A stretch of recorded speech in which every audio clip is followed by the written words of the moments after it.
Salut, alors dans cette vidéo, on va se servir de FileZilla et je vais te montrer tout simplement comment placer un fichier dans un dossier et puis l'afficher bien évidemment sur ton site, récupérer l'URL. Je suis Cédric du blog J'optimise mon site internet. C'est parti!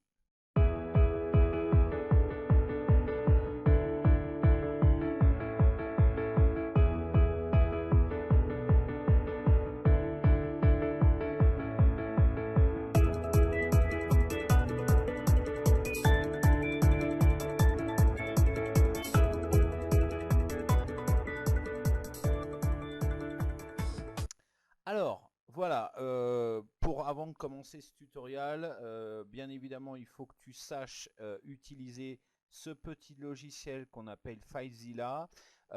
Si tu sais pas, je te renvoie notamment à la série de vidéos que j'avais faites, comment sauver son site d'un plantage. Et notamment, ça doit être la deuxième vidéo de la série concernant le FTP. De toute façon, le lien apparaît maintenant, donc tu cliques dessus et puis tu verras un petit peu comment ça se déroule. Je te parle plus amplement de FileZilla dans cette vidéo. Donc je vais partir du principe que tu sais déjà comment utiliser les bases de FileZilla. Et donc on va mettre, alors voilà, on va mettre un fichier, une image JPEG. Alors on va l'appeler I tout simplement parce que là le nom est un peu trop compliqué, et un fichier HTML. Bon, ça pourrait être un fichier PHP ou ce que tu veux, mais on va mettre ça. Donc je vais me connecter sur mon site, mon petit site de démo. Voilà, c'est parti. Voilà, alors le petit site de démo, il est juste là. Alors c'est un site WordPress, mais ce tutoriel il marche pour n'importe quel site, hein. Alors donc je vais dans mon répertoire 3W, donc là j'ai tout un tas de fichiers de dossiers WordPress. Donc encore une fois, que tu utilises un site WordPress, ça peut être du Joomla ou ce que tu veux. Donc ce qu'on va faire, on va déjà commencer par créer un répertoire. Alors il vaut mieux le mettre dans ce cas de figure que je te montre à la racine, c'est-à-dire à ce niveau-là. Enfin, si tu rentres dans des répertoires, des sous-répertoires, etc., dans ce cas-là, effectivement, si tu utilises un site WordPress ou un site Joomla ou ce type d'open source, il vaut mieux directement importer depuis ton admin les images. Tu as, euh, tu as normalement la possibilité, comme sur WordPress, tu as une bibliothèque média, sous Joomla aussi, tu as un menu pour importer des images. Donc là, à ce moment-là, utilise ça. Mais là, on va faire un cheminement simple.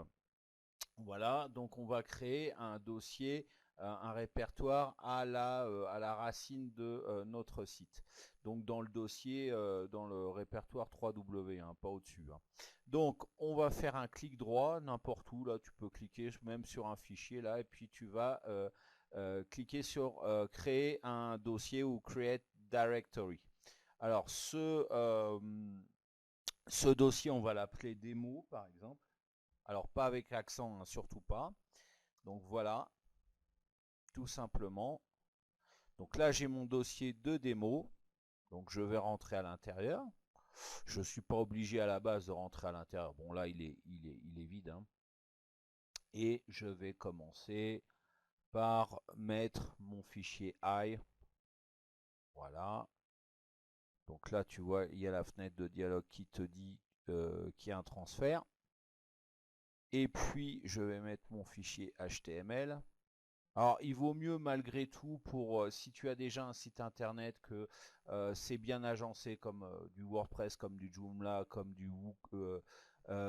j'allais dire du WooCommerce. Le WooCommerce, c'est du WordPress, un site e-commerce style Zencart ou autre. Euh, il vaut mieux le mettre, comme là je te montre, dans un répertoire malgré tout. Ne mets pas ça à la racine. Parce que entre tes fichiers natifs qui te servent au fonctionnement, si tu es en open source, au fonctionnement de cet open source, l'open source c'est comme WordPress, Joomla, etc. Il vaut mieux pas le mettre au milieu. Voilà, il vaut mieux créer ça proprement dans un sous-répertoire. Donc là, on a mis nos deux fichiers. Donc je vais aller dans mon site, sur mon site démo d'Oniris. Enfin, là-bas, c'était à l'origine, c'était Oniris, voilà. Et je vais donc taper mon sous-répertoire. Alors comme on est à la base du 3W, donc j'ai juste à taper démo parce qu'on est dans le répertoire démo. Et donc je vais mon image s'appelle i.jpg. Alors on note bien l'extension. Là c'est .jpg. Hein. Je vais donc rafraîchir ma page et normalement je vais avoir mon image qui s'affiche. Donc après, si effectivement sur ton site tu veux mentionner le lien, bah, il te suffit de copier tout ça et puis de le mettre, voilà, si tu as un lien à faire dans une page de ton site, bah, voilà, le lien vers cette image. C'est comme ça. Donc on va effacer i.jpg. Et cette fois-ci, on va afficher, alors j'ai un fichier qui s'appelle fichier.html, donc je vais l'afficher.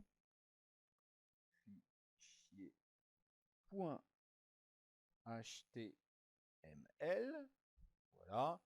Bon là, il est vide, hein, voilà, je suis un fichier HTML.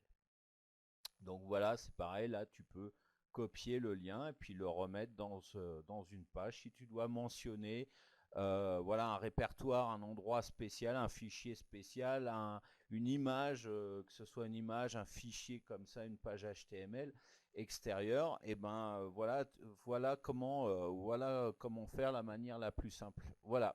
Donc c'est pas plus compliqué que ça. J'espère que ce tuto t'aura plu.